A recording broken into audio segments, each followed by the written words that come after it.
NFTV Extra.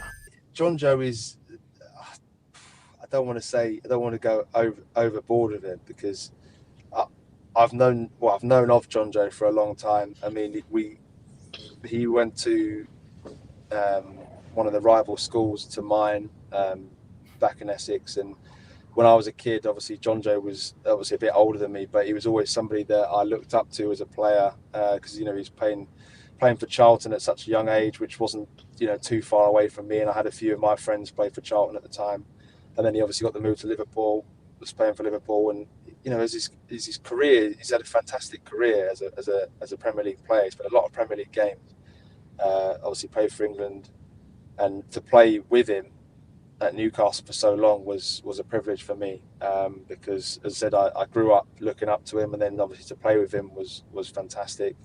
But like you said, he's got the ability to win games by himself. Obviously, the Championship was a fantastic season from him.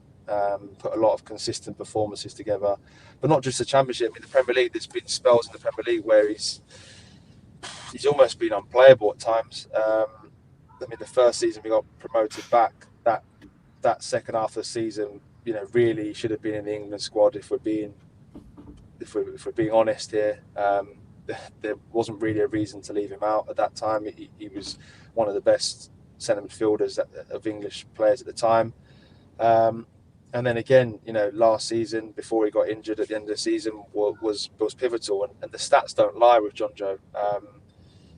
People will, when he doesn't play, people will go, "Oh, why is Jonjo not playing?" Or because Jonjo's not playing. And it's the truth, because at the end of the day, the team is a better team with Jonjo in the team.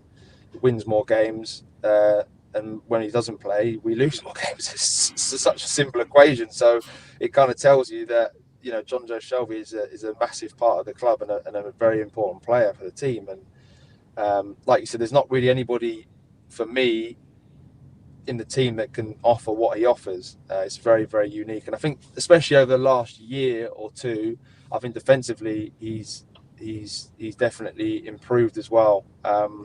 Because I said, especially with playing with Eddie, when you play the deeper one, I think you have to be a bit more defensively sound if you're playing a 4-3-3, whereas usually before he's played in a pivot. So when it's been two of you, it's a bit, like if me and Jonjo played together, it would be, a bit more shared. Whereas when you're playing like that, there's a little more responsibility on the deeper one to be defensively good, which he's definitely shown, especially last season. And as I said, everyone knows about his capabilities going forwards with the ball, passing range, etc. But I think defensively last year he was top drawer as well. Which, as I said, overall, you can't deny, like I said, you can't deny his importance to the side, especially last season and the seasons before. And it'll be interesting, as I said, next season to see how the team does. But he's definitely an important part of the club still, and will be going forwards.